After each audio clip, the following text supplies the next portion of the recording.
Bonjour et bienvenue dans LF Modélisme, votre chaîne qui parle de modélisme. Aujourd'hui, on se voit ensemble, ou plutôt petit détour aujourd'hui, avec un reportage de notre ami et de notre consultant officiel de la chaîne LF Modélisme. Il s'agit de Richard, comme vous le savez. Richard a pour habitude maintenant de nous concocter des petits reportages, des présentations avec d'autres modélistes également, ou de certains tutos également à présenter sur la chaîne. Aujourd'hui, une belle rencontre, deux belles rencontres également. Dans un premier temps, on va rejoindre Gilles, donc de Saint-Sulpice, et vous allez voir, il va nous parler un petit peu du club, comment tout se passe bien, quelques informations relatives bien entendu, et nous prendrons la direction après pour un super long format avec la présence et l'amabilité d'avoir reçu Richard pour ce reportage de la présentation.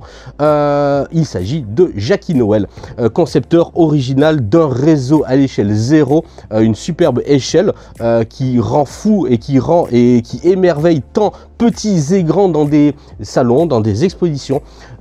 Pourquoi? De la majestuosité, de la grandeur des réseaux, des matériels roulants employés bien entendu, mais vous allez voir, Jackie Noël est un amoureux avant tout de sa passion. Dans toute son intimité de ce reportage, Richard nous fait le plaisir d'aller à sa rencontre. Un grand merci donc à Jackie Noël d'avoir ouvert les portes à Richard, notre consultant, pour faire ce petit reportage à la découverte de Jackie Noël. Vous allez voir, il y a quelques surprises à l'intérieur de ce petit interview. Merci à toi Richard, on se voit tout à l'heure pour un petit salut.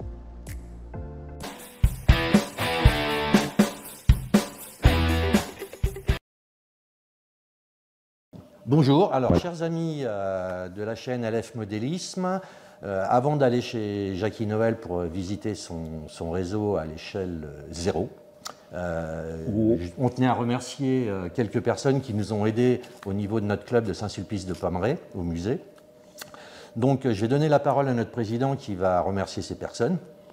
Oui, alors je remercie Madame Huette, Chantal, qui est première maire adjointe de la commune, qui nous prête gracieusement les locaux du haut et pour le musée et en bas pour notre atelier. Je remercie les personnes qui nous ont offert gracieusement du matériel à chaud. Voilà, en HO. Donc on a eu Pascal Arré de la société Audio Espace et on a eu également Alain Barsac qui nous a donné une très belle collection de matériel Marklin. Donc on peut vraiment les remercier, ces personnes-là. Un grand merci à ces gens-là. Voilà, puis sinon on vous attend également nombreux au musée si vous avez envie de venir visiter notre club ou d'y adhérer. On a beaucoup de travail, peu d'adhérents, mais beaucoup de travail, enfin peu d'adhérents. On commence à être un petit peu en haut au niveau du club. Donc je vous donne rendez-vous maintenant, on va se retrouver chez Jackie Noël pour découvrir son réseau de la Chapelle. Voilà, on peut couper tranquillement. Voilà. Écoute, bonjour Jackie, tous mes voeux pour cette nouvelle année. De même. Hein. Heureux de te retrouver ici à Orchez, donc là on est à ton domicile actuellement. Oui. Et donc voilà, on aimerait découvrir un petit peu ton réseau et surtout comment tu es arrivé à construire ce réseau, par où tu as commencé. Voilà, depuis le début, depuis le petit train, comme on dira, c'est voilà, sapin. Donc ça remonte à plus de 45 ans quand même. D'accord. Donc mon premier fils, on a acheté un coffret de train pour Noël. Et puis malheureusement, ça ne l'intéressait pas. Lui, c'était des voitures. Donc c'est moi qui ai récupéré et c'est là que j'ai commencé à faire le début du modélisme. Donc dans la commune où j'habitais à Surveiller, il y avait un club qui s'appelle le Siamar qui faisait la figurine militaire et il y avait une section train. D'accord. Donc c'est là que j'ai commencé à faire les premiers modules. Et puis j'ai visité pas mal. À quelle échelle les premiers modules? Alors c'était du HO. C'était du HO, d'accord. Voilà, donc et à parallèle à la maison, il y avait un endroit où j'ai fait un réseau, mais ce qu'on appelle le réseau spaghetti. Oui, on est tous passés par là, on aimait bien mettre des rails partout. Voilà, des rails partout. Donc j'ai fait 2 modules qui sont toujours ici. Je les conserve. D'accord. Donc ça, c'était tout premier tous les 3 premiers modules. Et puis j'ai visité pas mal d'expositions, la Porte de Versailles à Paris. Ouais. Et puis je me suis dit, mon but, c'est d'être de l'autre côté, c'est-à-dire les gens qui présentent, et pas en tant que visiteur. Donc là, c'était un grand challenge. Donc en 1986, j'ai fait construire une maison à la Chapelle-en-Serval. Donc, le réseau spaghetti, c'est pas démontable. Il a fallu tronçonner tout ça, et essayer de repartir avec, mais c'est impossible. Ouais. Donc, c'est là que j'ai vraiment décidé de partir sur que du modulaire. Hein, et quelques années plus tard, il y a JCR. Donc, on est toujours en HO encore. Toujours en HO. Donc, après le club de surveillé, je suis parti à Chantilly. Hein, où il y avait une section modélis. Donc là, pendant 3-4 ans, j'étais avec eux. Et après, la personne qui gérait est décédée. Et là, on a décidé la création d'un club. Ouais. Et je suis devenu président. D'accord. Et j'ai été président du club de Chantilly pendant 22 ans. Ouais, donc tu as une grosse expérience déjà en tant que président de club aussi. Voilà, donc, et aussi après dans les organisations d'expo, mais ça on y passera après. Ouais, on en parlera donc là je suis parti dans le leader, et quelques années après il y a JCR qui a sorti une Pacific Chapon, une 231E. Ouais. Alors, j'ai bien connu parce que moi j'habitais à côté de Rue dans la Somme au bord de la voie, parce que mon père était agent SNCF. Ah oui, d'accord. Donc avant qu'il soit muté en région parisienne. Donc ces machines, je les ai très bien connues. Hein. Donc la gare de rue, très bien, parce qu'on allait à pied le long de la voie. Bah oui, quand on est passionné, bah oui. À cette époque-là, on avait encore le droit. Oui, bien sûr. Ouais. Hein, on n'avait pas d'hélicoptère qui arrivait à Maupoint, voilà. Donc il n'y a pas de souci. Et donc c'est là que j'ai commencé à faire la première locomotive. Et j'ai dit, c'est bien d'avoir une belle locomotive en zéro. Mais il faut quelque chose pour la présenter. Donc j'ai cherché beaucoup de documents, de photos, et j'ai voulu faire un pont tournant, JCR aussi, qui a été réalisé en 1998, qui a été présenté au Lila. D'accord. Ça s'appelait le GEM déjà, et là il y avait une machine et le dépôt. Et le dépôt. Donc c'était vraiment tout début. Oui, mais enfin c'est déjà une jolie présentation quand même, d'avoir une belle machine vapeur et un dépôt. Juste le pont tournant, j'ai participé à quelques petites expositions avec, et puis c'est bien, mais après il faut s'étendre. Voilà. Donc le projet, c'était de faire un dépôt. Alors, à l'époque, j'ai cherché un peu pour essayer de reproduire suivant des dépôts, mais à notre échelle, il faut tellement une grande place qu'on a condensé, et j'ai pris des éléments différents de différents dépôts que j'ai assemblés. D'accord, ok. Donc, ça, c'est le dépôt qu'on verra tout à l'heure. C'est le dépôt qu'on verra tout à l'heure, et que beaucoup de gens connaissent, parce qu'il est paru dans plusieurs revues et tout ça. Et puis, moi, mon souhait depuis des années, c'était, en région parisienne, c'est impossible, vu le prix des terrains et des maisons, c'est de venir dans la région, Centre-Val de Loire. Voilà, dans le Loir-et-Cher. Au début, c'était plus sur la mode Beuvron et tout ça. Ah bon, t'aurais été plus proche de chez moi. Voilà, et à la finale, il y a un de mes amis et collègues de L'Oréal qui m'a dit, va voir dans la vallée de la Cise, il y a des très belles maisons, et puis tu sûrement trouves. Et on a cherché, on a trouvé. C'était le coup de cœur. La seule contrainte, c'était de pouvoir faire bon local pour les trains. L'agrandissement, oui. Donc les longères, introuvables. Ou alors quand il y en a une, 8 jours après, elle est vendue. C'est ça. Donc c'était les contraintes pour les permis de construire. Donc ici, j'ai vu à la mairie, parce que comme j'avais été conseiller municipal là où j'habitais avant, avec le plan d'occupation des sols, savoir la possibilité d'extension. Donc la seule possibilité, c'était de faire à l'écale plus ou moins enterré, donc l'extension de sous-sol, qui s'est réalisée. Donc j'ai réalisé mon rêve d'avoir un beau local qui fait 132 mètres carrés pour mettre mon réseau en zéro qui est monté en permanence. Parce qu'avant, il fallait sortir les modules, ils étaient stockés pour pouvoir travailler dessus. C'était pas pratique du tout.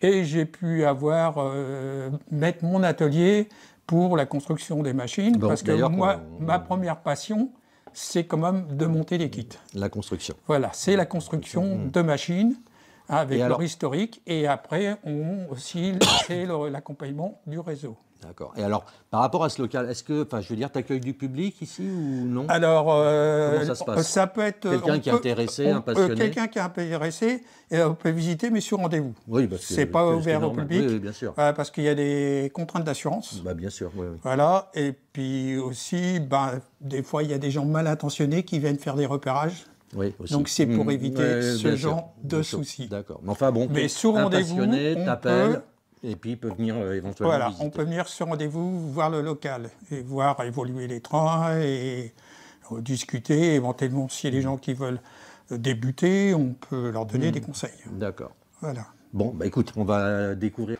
Donc, l'idée après, c'était d'avoir réalisé un dépôt à l'échelle 0, donc avec différents éléments. Donc, à la recherche d'un toboggan, parce que tout le monde connaît dans les différentes échelles celui d'Argentan, et moi je voulais un truc beaucoup plus particulier.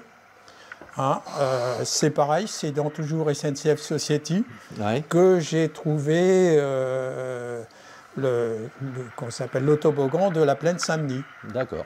Hein, donc après, j'ai trouvé différentes archives. Alors, je sais qu'il a été démoli en 1974. Et donc, à différents stades, j'ai quelques photos, soit couleur, soit noir et blanc. Et ben, pareil, le même principe que la rotonde. Il y a du bois, la carte plastique, différents matériaux. Matériaux classiques en modélis. Hein. Bon, ça serait aujourd'hui, il y aurait un peu plus de finesse parce qu'avec les machines à découpe laser, c'est beaucoup plus facile parce que là, souvent, c'est du contreplaqué de 10 découpé à la cibophile et habillé. Oui, c'est plus compliqué. Donc, depuis le temps, la technologie, depuis les années 2000, la technologie a énormément évolué. Hein. Hein. Donc, après, j'ai reproduit aussi une chaufferie. Hein. On voit un château d'eau, réservoir à fioul, parc à charbon. Et l'idée, c'est, quand j'ai fait des présentations au Conseil général pour les écoles, c'est-à-dire d'expliquer qu'on arrivait, il y a ce qu'on appelle la fosse à scorie, où on fait plein de charbon, la visite, le plein d'eau, de plein d'huile, de sable. Et bon, là, je n'ai pas détaillé parce que les modélistes connaissent, mais pour les écoliers, c'était très intéressant. Bien sûr, voilà, donc aussi, un truc typiquement du Nord, c'est le poste d'aiguillage Saxby. Oui. Hein. Voilà, donc après... ça, c'était des postes qui étaient complètement manuels avec les leviers. Voilà, donc Saxby, c'est à l'origine de tout ce qui est cantonnement et tout ça. Et donc, on a d'autres bâtiments qui sont pratiquement à côté du carré. Alors ça, c'est des bâtiments que j'ai trouvés encore il y a quelques années à Crépy-en-Valois, que j'ai été photographié, et quand j'ai eu l'autorisation de pénétrer sur le site, personne n'avait les plans. Donc il y avait des bidons de 200 litres qui traînaient, donc avec un bidon de 200 litres, c'est ce qui m'a servi d'échelle pour réaliser le bâtiment. Ok. Voilà, donc, et comme ça. Donc voilà. Alors donc là, on va sortir du dépôt.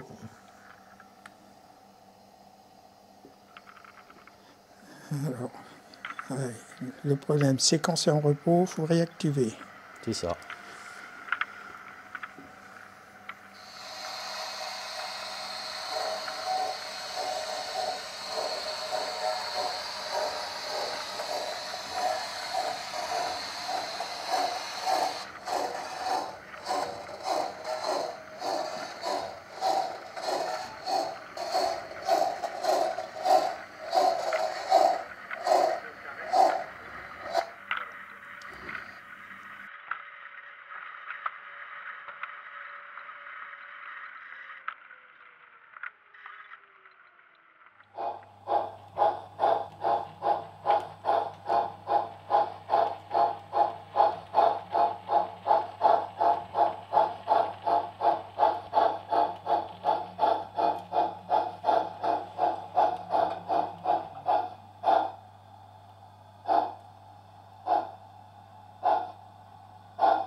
Bon, alors il y a aussi un nouveau projet, qui a commencé en gros il y a 3 ans, c'est le projet d'une gare. Et ben, le tout, c'était de mettre en situation, parce qu'avant, c'était simplement des voies de passage ou stockage de rames pour faire voir au public. Donc il a fallu modifier le plan de voie. Hein, donc c'était aussi un très gros travail. La mise en place de la gare et puis après le décor qui va derrière. Donc voilà. On nous fait partir un petit autorail. Voilà. Alors un X 2008, parce que c'est un de mes modèles préférés, même si ça n'a jamais roulé au nord.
C'est bon.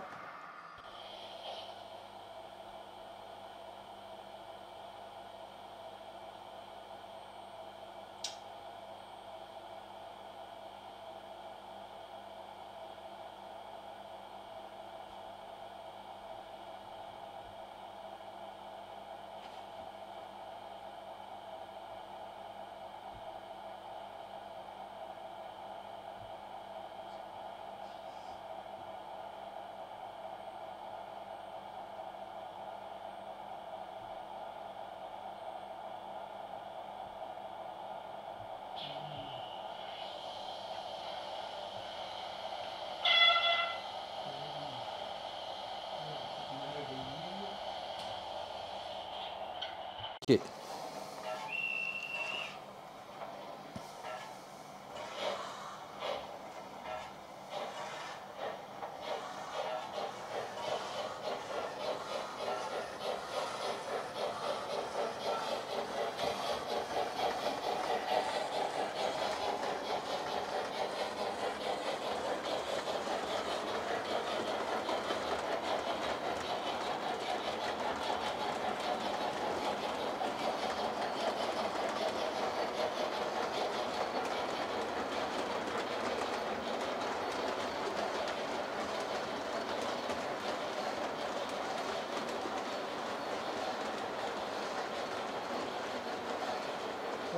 Donc tu travailles principalement en digital, Jackie?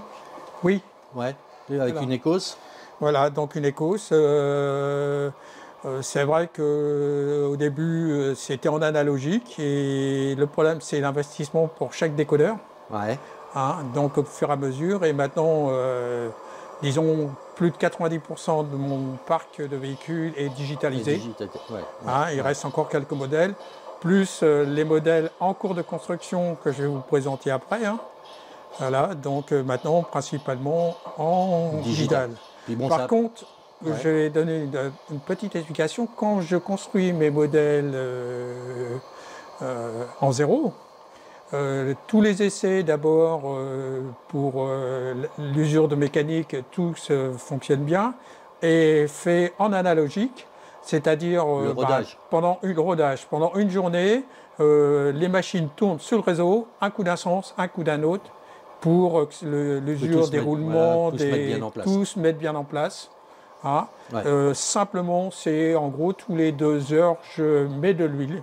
Ouais. Parce que c'est comme les vrais, la mécanique, il faut que ça soit graissé. Et puis en plus, quand ça fait beaucoup d'expos également, Ouais, il y a quand même de la maintenance voilà, aussi sur donc, les machines. oui, en général, à chaque rentrée d'expo, bon, il y a le nettoyage des roues, hein. Ouais, bah, C'est forcément. impératif, hein, parce que bon, quand on est des fois à côté des réseaux vapeur vive, donc là, ça graisse beaucoup plus. C'est Voilà. clair.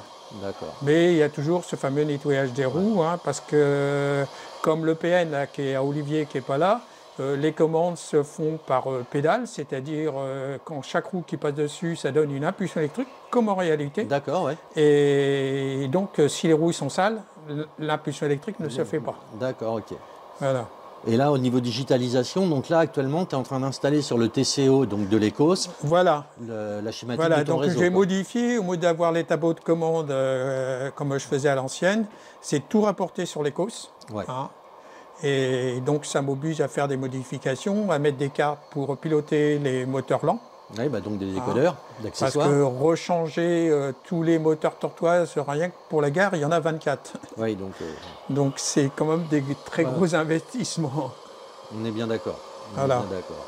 Et l'investissement, ben, c'est mon investissement personnel parce que notre association n'est pas subventionnée, on n'a pas les Ouais, moyens. ouais. Voilà. Ça, il y a beaucoup d'associations qui ont. Voilà, donc pour l'instant, le seul investissement de l'association est ce fameux viaduc en courbe qui sera présenté à Bourges. D'accord. Ok. Un bon gros diesel. Ah oui. Moteur de U-boat, sous-marin allemand. Ah ouais. Ah oui, dessus, oui. D'accord. Et il y en a un qui est venu il y a une dizaine d'euros, presque 15 ans maintenant, quand ils ont inauguré le nouveau dépôt TGV à la porte de la Chapelle, là. Il y en a un qui est venu pour l'inauguration, je suis monté dedans. Ah oui. Oh. Allez, vas-y, on part. Alors, mon père montait dedans, parce qu'il parlait allemand, il était accompagnateur pour la signalisation. D'accord. Il montait à la frontière.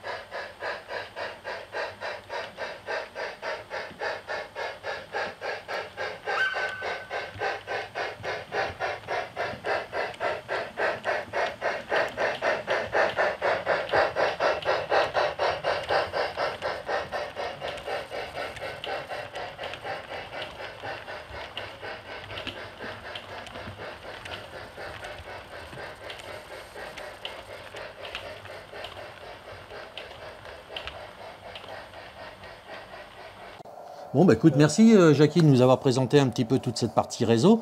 Tu vas nous présenter ton atelier un petit peu maintenant, le mode construction, comment tu travailles, les outils, si c'est à partir de kit ou enfin un petit peu tout. Voilà. Si tu peux nous parler de ça, quoi. Ok. Voilà. Bon, on se retrouve à ton atelier. Ok, merci. Donc là, on est devant mon atelier. Hein. Très bien. Donc, Jackie. il y a pas mal de boîtes matériel en cours de construction. Fer à souder. Oui, alors, oui, alors moi, les kits, je les monte avec ce qu'on appelle un SRE, c'est-à-dire un fer, c'est par résistance électrique. Hein. D'accord. Hein, donc ça marche en très basse tension, mais avec C'est pas une ce qu'on intensité. appelle la soudure par point, ça, par contre. Non, ça... C'est un peu le même principe. D'accord. Voilà. Hein, c'est le même principe, c'est-à-dire qu'on a une baguette de carbone avec un positif et on a un marbre et un autre qui amène le négatif. Sur la... Et oui. au point de contact, ça fait la fusion. Ça chauffe qu'à cet endroit-là. Ok, d'accord, ok. Voilà. Très bien. Ça fait qu'un centimètre autour, la pièce n'est pas chauffée. Ouais. Hein, contrairement à certaines pièces où il faut mettre carrément en température, parce que le fer électrique, il est tout le temps en tension. Là, j'ai une pédale de commande. Et tu appuies, Et j'appuie et la fusion se fait. D'accord. Donc avec éventuellement de la soudure liquide, hein, Ouais. Bah qu'on renforce avec du fil d'étain. Voilà. Tu as encore eu la chance d'en avoir avec Voilà, du fil d'étain. le bon, là, parce qu'aujourd'hui, c'est difficile d'en trouver du bon. Oui, Hein avec du plomb, je sais. Voilà. Voilà. Et alors, certaines pièces, comme les marchepieds et tout ça, alors là, je soude avec du fil, avec de l'argent à 4%. D'accord. Parce qu'il faut que les pièces soient solides. Hein, et tu parce arrives que à te fournir facilement ça, c'est pas évident à trouver, c'est pareil. Ouais. Alors, c'est dans des magasins de bijouterie en région parisienne où on arrive à trouver. Ouais, ou alors sur Internet, mais il faut bien chercher. Voilà. Voilà. Donc, tous mes kits sont montés dans ces différents systèmes. Et très rarement au chalumeau, alors même des pièces comme ça de fonderie, pour arriver à les souder, bon, il y a une technique parce que l'électrode, il ne faut pas le mettre sur le laiton parce que c'est fin et on risque de le percer. Hein. Et on met l'électrode sur la fonderie qui va chauffer la pièce et à un moment, ça va transmettre la chaleur et la fusion va se faire. Et au moment où on voit le changement de couleur de la soudure d'étain, hop, alors on lâche la pédale et on peut maintenir la pièce en place avec l'électrode. D'accord, ok, je comprends. Voilà, parce que sinon au fer classique ou au chalumeau, on est obligé de l'enlever. Oui, tout à fait. Ouais. Hein, c'est toute une technique bon, qu'on arrive à force dans le temps à maîtriser. Donc là, c'est l'autorail standard de chez Axo, donc il y a déjà des parties livrées formées. Ça, c'est formé quand tu Voilà, c'est reçu, formé comme ça. D'accord. Donc on a déjà, j'ai monté les intérieurs de cabine. Hein. Oh là là là là là. Voilà. Je ne sais pas si on voit le détail.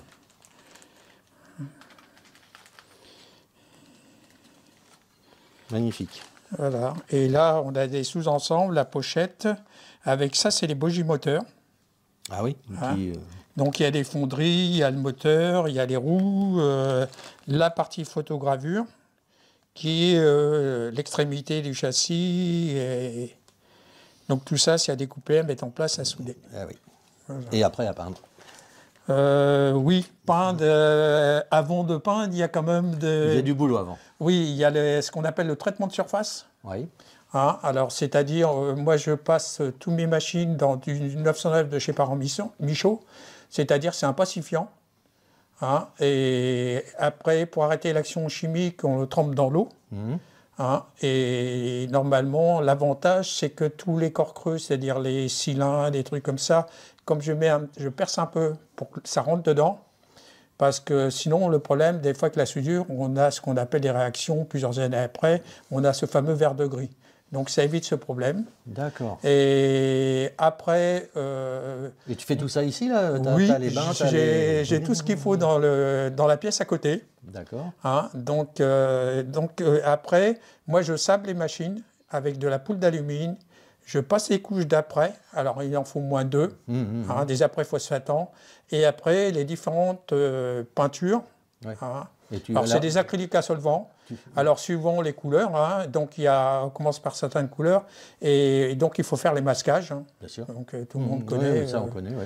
Le Bantamia, il n'y a pas de secret. Tu peins à l'aérographe? À l'aérographe. Ouais. Et après, on a tout ce qui est marquage, hein, ce qu'on appelle. Ouais. Alors, soit c'est fourni avec, ou moi j'en fais faire à la demande, pareil. C'est un magasin qui est à Paris, qui me fait la demande. Et après, on passe le vernis final. Dessus pour alors, moi j'en fais pour moi, puis je monte des kits pour les copains. Alors, le vernis, quand je suis arrivé à la stade vernis, et je l'ai fait venir à la maison parce qu'il y a des gens qui préfèrent des machines mates et il y en a qui préfèrent satiné ou brillant. Ah. C'est les goûts de chacun. D'accord. Et après, on peut patiner les machines un peu. Alors, toi, les tiennes qu'on a vu circuler, en l'occurrence, c'est quoi? Moi, c'est plus satiné. C'est plus satiné. Voilà. D'accord. C'est pas mat, c'est plus satiné et puis un peu patiné, sali, des trucs comme ça. Oui. Et au niveau de ton aérographe, tu utilises quoi comme aérographe? Alors moi j'ai un patch. D'accord. Classique. Classique. Cabine de sablage, après on pourra la voir éventuellement si tu veux la filmer. Hein. Donc voilà, donc après je vous ai présenté d'autres machines. Hein, on va ranger celle-là. Voilà. Donc aussi, ah oui, il y a voilà, donc pour certains... Alors, comme je fais aussi un peu de vapeur vive, donc les machines-outils sont dimensionnées pour les deux échelles. Donc, le 0 et la vapeur vive. Donc, le tour, ici, qui me sert pour caler les roues, le montage des roues, et la fraiseuse pour les perçages de précision. Voilà, donc il y a les perçages de précision. avec tout l'outillage derrière, les vois. cales et tout ce qui s'ensuit. Oui, Hein. effectivement, Voilà. il y a tout ce qu'il faut pour bien travailler. Voilà. Donc c'est très important hein, parce que il faut quand même nos modèles fonctionnels parce que moi le but, il faut que les machines roulent parce que si c'est pour rester dans une vitrine, c'est pas. Malheureusement, ça existe. Il y a beaucoup de Voilà. modélistes qui. Ah ben le problème c'est qu'il faut avoir l'outillage et puis aussi la place pour faire rouler. Ça c'est pas évident. Ah. Et en parlant de matériel en vitrine, justement, il y a beaucoup de par rapport au marché de l'occasion.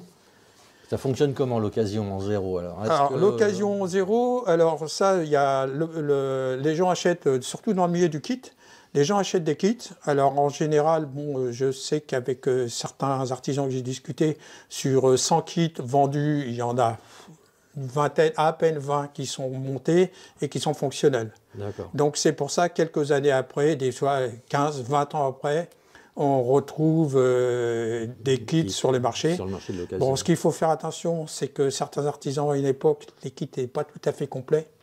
Mais maintenant, quand il manque quelques pièces, avec l'impression 3D, oui, c'est vrai qu'on arrive à faire les pièces. Quoi. On arrive à se débrouiller. Hein. D'accord. Et puis, bon, comme tu me posais la question concernant la photogravure, il suffit de refaire les dessins et trouver des graveurs. Malheureusement, on est obligé de se rapprocher de la Roumanie pour trouver des graveurs, Oui. hein, même de la fonderie.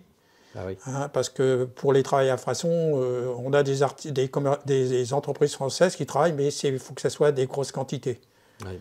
Voilà. Oui, alors que dans notre milieu, c'est 2, 3, 4, 5 pièces, voire 10 pièces maximum. Ouais. Donc, et l'avantage maintenant que la pression 3D, quand on a des résines très dures, on arrive à mélanger les deux systèmes. Ça, c'est bien, ça. Voilà. C'est vrai que c'était une véritable évolution, toutes ces machines, découpeuses laser, gravure 3D, ça pour les la découpe laser et puis la photogravure, hein, ça, dans les années 2000, nous, quand on faisait, c'était corps dans des bains d'acide et tout ça.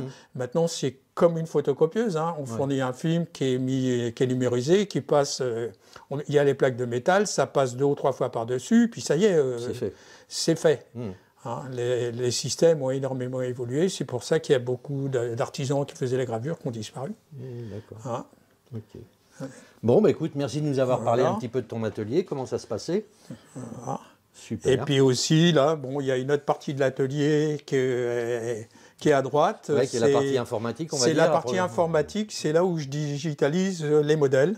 D'accord. En ce moment, il y a une ère de Fulgurex qui est en cours de digitalisation pour un membre du club. D'accord. Voilà. Ça aussi, j'aime bien faire ça. Ça occupe ton temps. On touche tous les domaines. Ouais. Bah, c'est vrai que le modélisme, ça te permet de menuiserie, du plâtre, de l'électricité, de l'électronique, de la mécanique, tout. Vraiment tout. On touche tous les domaines. C'est pour ça que...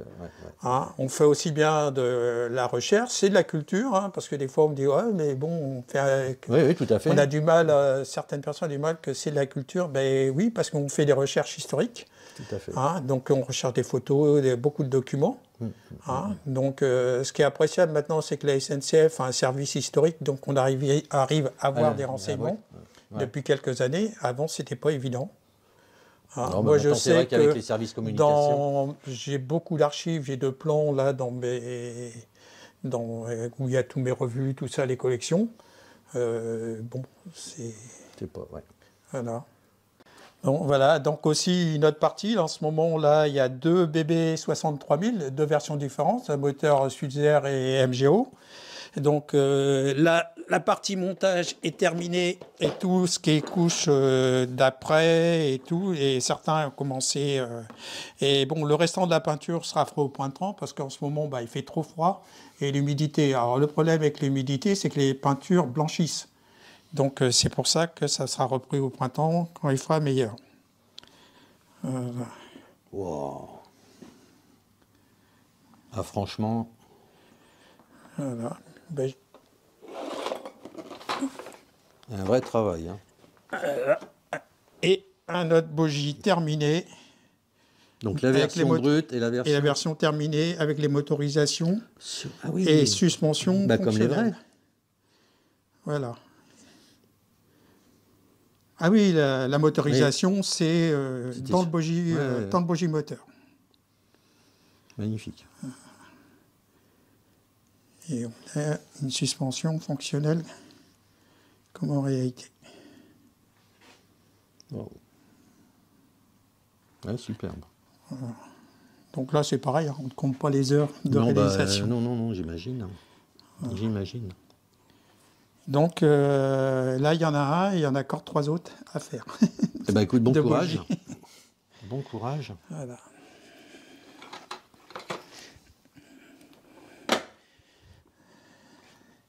Donc, tu tournes. Bon, voilà, présentation d'un autre kit. Hein. Alors, c'est une 141P de chez Sembla.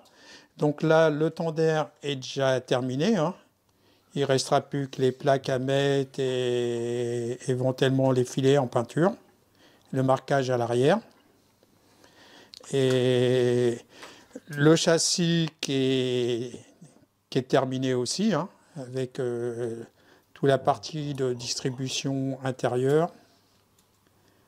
Donc là, c'est les pièces montées brutes de fonderie, quoi. Voilà, ça c'est brut de fonderie. Hein. Et alors, quand tu vas après, la peindre, il y aura ce qu'on appelle, que je disais tout à l'heure, c'est le traitement de surface. D'accord. Alors tout ça, il faut le passer dans le pacifiant. Et après, démonter, parce que c'est des sous-ensembles. Oui. Alors sablage, après, et ainsi de suite, avec les différentes couleurs. Donc là, j'ai encore pas mal de pièces. Alors ça, c'est la chaudière. Hein. Donc j'ai déballé pour faire voir. Hein. Ouais. Donc c'est pareil, mis en forme par l'artisan. Enfin, je pense qu'il y a un Donc petit là, travail. il y a la cabine qui n'est pas déballée encore, hein, pour éviter l'oxydation. Et je vais vous présenter quelques pièces de fonderie. Hein.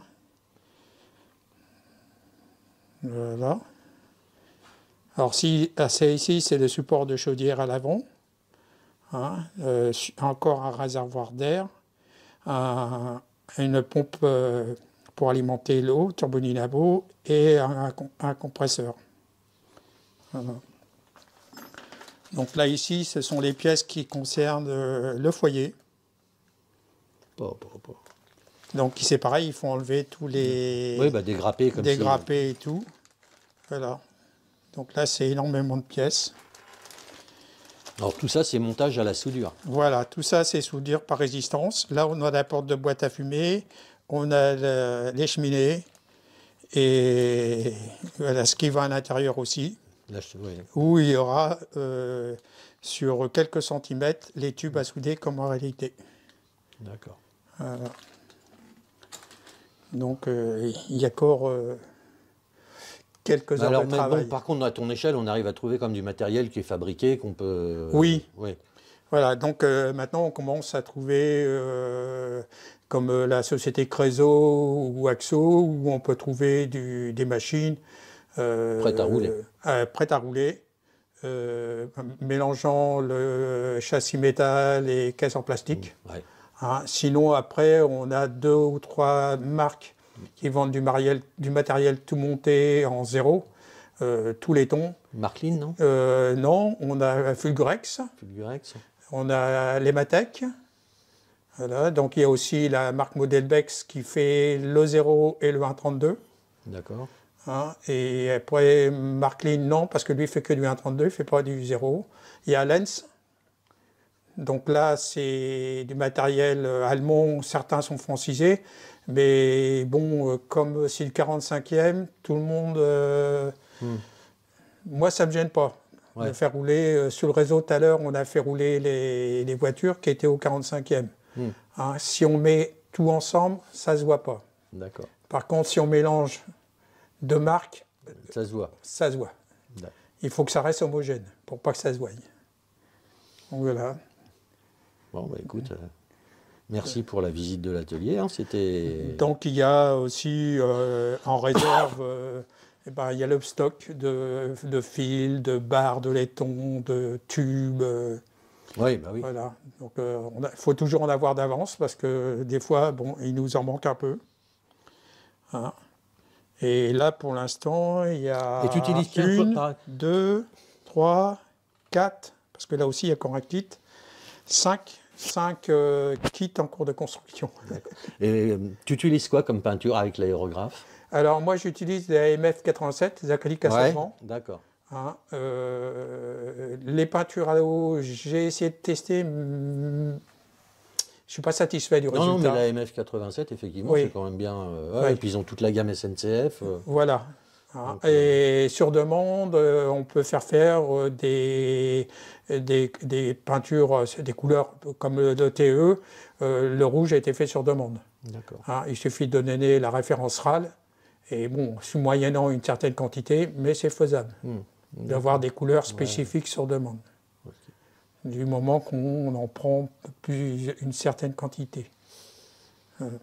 D'accord. Bon, donc après, il y a plein de choses. Hein. Là, il y a aussi, pour les copains, des kits en résine à monter. T'as de l'occupation. Très. Voilà. C'est tout pour la présentation de l'atelier. Super. Eh bien, écoute, Jackie Noël, merci pour cette présentation, un petit peu de ton réseau, ton atelier, de la façon dont tu as agencé un petit peu cette pièce qui est merveilleuse. Tu nous parles un petit peu de tes futures expositions ? Voilà, donc les futures expositions, la prochaine c'est à Bourges. Hein. Voilà, tout à fait. Voilà, donc, on aura le plaisir de s'y retrouver d'ailleurs. On aura le plaisir de s'y retrouver, donc on va présenter notre fameux viaduc en courbe, même s'il restera encore quelques détails à finaliser. Il sera là. Voilà, il sera là. Après, nous avons notre exposition que le club organise tous les 2 ans, parce que dans nos statuts, c'est indiqué. Ouais. Donc j'y tiens. Donc là, ce sera Courcheverny. Voilà, c'est Courcheverny. Donc on a essayé de trouver, la première fois, on l'a fait ici à Orchaise, mais la salle est trop petite. Oui, mais j'étais venu, j'étais passé. Le problème, c'est que dans la région, j'ai du mal à trouver des salles assez grandes, c'est pas facile. avec des prix corrects. Par rapport où j'habitais avant, on avait beaucoup plus grandes salles, et plus de facilité avec la mairie de Chantilly. Là, j'ai pas, donc là, c'est Courcheverny. On a réussi à trouver Courcheverny. D'accord. Hein, alors, donc, avec le prix de la salle qui est assez correct, hein, parce que l'association n'est pas à Courcheverny, donc j'ai pas la salle gratuite. Oui. C'est payant. C'est ça. Voilà, donc là, ça se prépare tranquillement. Hein. Donc, toujours le problème, c'est qu'il y en a pour 7-8 mois de travaux. Donc, avant, il faut créer les documents, contacter, démarcher. La première chose, c'est démarcher la mairie pour avoir la date de la salle. Oui. Hein, et puis aussi regarder par rapport aux autres expos. Parce que s'il y a des expos en même temps à 100 ou 150 km aux alentours, il faut éviter. Sinon, les visiteurs, ils ne peuvent pas être partout. Hein. Oui. Donc, donc parle-nous un petit peu, donc à Courcheverny, qu'est-ce qu'on va pouvoir voir? Qu'est-ce qu'il y aura? Alors, qu'est-ce qu'il y a? Pour l'instant, on aura toujours le grand réseau en zéro avec les nouveautés. Ouais. J'ai un Normand qui va venir avec un réseau en zéro pour de présentation sur 6 mètres. D'accord. Hein, donc ça fait déjà de... Il y a Richard qui va être présent avec... avec on ne sait pas quoi encore, mais qui fera la taille requise pour les assurances. Voilà. Hein, et là, normalement, je devrais avoir le club de... comment s'appelle Romorantin. Loïc, donc j'ai eu... ils avaient leur assemblée générale cet après-midi, donc ils attendaient pour se mettre tous d'accord, ils m'envoyaient le dossier. Et donc, alors qu'ils viendraient avec le réseau... Alors, ils vont venir avec... parce que l'expo, c'est pas que du train. Parce que si on fait que les expos de train, même dernièrement, on s'est aperçu qu'on a de moins en moins de visiteurs, ce qui est un peu dommage. Ouais. Il faut faire maintenant multidiscipline pour arriver à... Oui, avoir un petit peu... le centre d'intérêt de tout le monde. Donc là, normalement, on devrait avoir le cirque, mais un plus petit qu'ils ont présenté et différentes disciplines. Le cirque Pinder. Oui, cirque Pinder. Donc il y aura aussi des motos en miniature, parce que moi je suis aussi fan de motos. Non, mais ça c'est... Et collectionneur de motos, il n'y a pas que les trains. Oui. Hein? D'accord. Donc c'est pour ça que Richard a vu juste avant que je suis en train de restaurer une 125 motobécane de 1953. Ouais. Gros travail. Et donc, il y aura aussi des figurines. Et normalement, j'attends la réponse du club qui est à, comment ça s'appelle, à côté de Tours, c'est Saint-Avertin. Oui, Saint-Avertin, oui. Normalement, qui doit venir aussi avec des figurines et des bateaux. D'accord. Donc en réseau, en fait, il y a le club de Saint-Sulpice qui risque d'en ramener un. Enfin, quand même, oui, on en ramènera un. Après, il y a toi. Et après, en fonction de la place que chacun veut, bon, moi, je me donne soit fin janvier ou mi-février. Des brocanteurs oui, alors j'ai un commerçant qui s'appelle, comment il s'appelle déjà, je ne me rappelle plus de son nom. Ah bah, je ne peux pas te dire. Donc il y aura un boursier. En train. Voilà, ouais. en train. C'est Star Boutique qui sera présent. C'est Patrick, non? Je ne sais pas son prénom, mais c'est Star Boutique ou Star Model, pour ces deux noms. Donc il était déjà venu il y a 2 ans, donc il revient. D'accord, oui, ok. Voilà. Très bien. Donc suivant la place, je prends 1 ou 2 commerçants, c'est pour pouvoir boucler les budgets financiers. Mmh. Hein, de la bourse aussi la bourse, oui, il y a Madame Lestria qui sera là. D'accord. Hein, et après, en fonction de ce qui va rester comme place, parce que la salle fait que 500 mètres carrés. Donc ça se remplit très vite. Ouais, ouais. On aura aussi des avions. Bien. Le club d'avions, hein, de l'autre côté de Blois. D'accord. Montlivaud. Ouais, ça doit être ça, je crois. Non. Non. C'est l'autre côté de Blois, là, Vineuil. Ah ok, le club de Vineuil, d'accord. Voilà. Mais comme ça prend beaucoup de place, je ne peux pas en prendre beaucoup. Bateaux. Je sais qu'il y a des bateaux, normalement, il y aura le club de Tours. D'accord. Donc bateau, avion, train, oui, moto, camion. Camion radiocommandé. Alors là, ça va dépendre de la place. D'accord. Voilà, parce que je sais qu'à Romorantin, ils ont. Hein, c'est pas forcément évident. On avait de la place là, hein, cette année. Mais bon, ils avaient bénéficié aussi. Ah oui, à Romorantin. Oui, mais nous, on n'a pas la même salle. Non, c'est vrai. Tout à fait. Bah, après, il y a peut-être, je sais pas, moi, sur le parking, s'il fait beau. Voilà. Donc là, pour l'instant, au niveau partenariat, il y a le Crédit Agricole qui nous a donné... Justement, c'est pour ça qu'il faut profiter. Il nous a donné une subvention de 500 € pour la réalisation de cette expo. Avec les 1 ou 2 commerçants, pour l'instant, le budget est tout juste à l'équilibre. Okay. Donc je suis encore en train de faire des démarches pour trouver, mais c'est en bonne voie.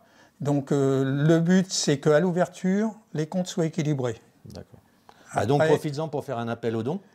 Oui, alors voilà. S'il y a des comment ils mécènes, peuvent te contacter. Voilà, donc contacter, c'est l'adresse mail, c'est jacquitrain@sfr.fr. Hein. Et sinon, on trouve régulièrement. Je mettrai les coordonnées sur le film. Voilà. Comme ça, donc, ceux qui veulent te contacter, ils n'hésitent pas. Et mon numéro de téléphone, il n'y a aucun souci. D'accord. Donc voilà. Mais pour l'instant, d'après mes premiers ressentiments, on va ouvrir, on va être équilibré. Bon, bah c'est le principal. Parce que moi, la chose que... je nourris les exposants, je trouve que c'est la moindre des choses. Ça, donc au départ, j'avais quand même un projet de faire venir des clubs un peu plus loin, mais comme je n'ai pas trouvé assez de subventions pour les défraiements, parce qu'il y a aussi l'hébergement, et l'hébergement, l'hôtellerie coûte cher. Très cher. Donc, tout coûte cher maintenant. Donc après, dans les projets d'expo, normalement, on devrait retourner en Gießen en Allemagne l'année prochaine. Pour la 3e fois, c'est une grosse expo, on va tous les 2 ans. Certains membres du club voudraient qu'on aille faire une grande expo en Suisse.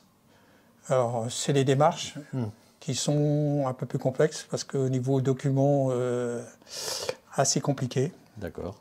Voilà, donc ça sera peut-être pour 2026 et normalement, on devrait participer à Chambéry en 2027 parce que pour cette année, ils n'ont plus de place. Tu as déjà fait Chambéry, non? Non, on y a été en tant que visiteur.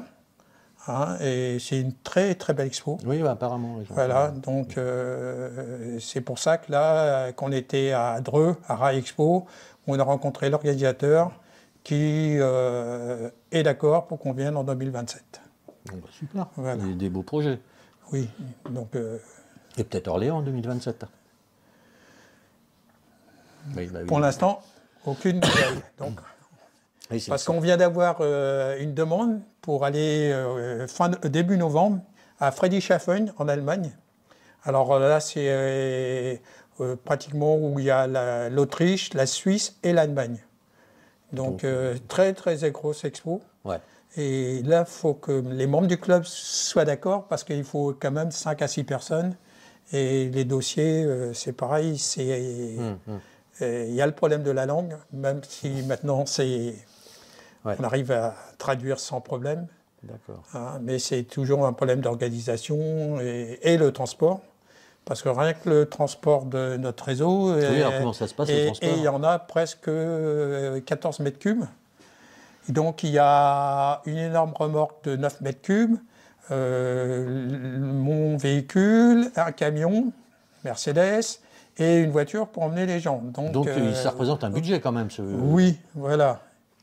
Donc quand on va comme ça en Allemagne, le budget transport, c'est plus de 2000 €. Ah oui.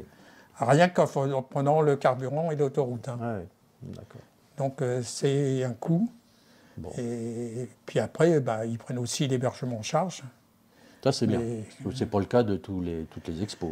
C'est pour ça que c'est pas évident qu'on est organisateur, parce que si on arrive à avoir des subventions, c'est bien. Donc on peut éventuellement prendre de l'hébergement, faire venir un club d'un peu plus loin. Parce que c'est vrai qu'au bout d'un moment, quand on prend les clubs locaux, ça limite un peu.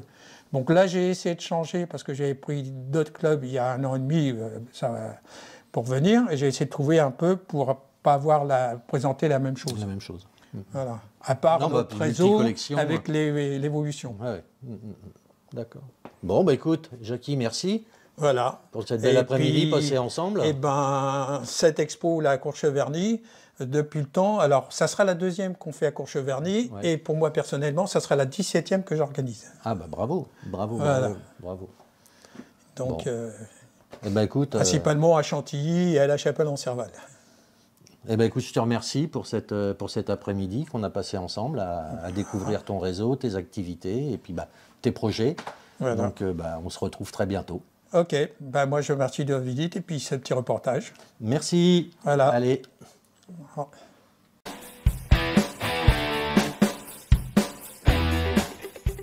Un grand merci à toi Richard pour ce partage, pour ce superbe reportage. Un grand merci bien entendu aux acteurs qui ont voulu participer et donner donc la parole, ou plutôt la réponse à Richard, notre consultant LF Modélisme.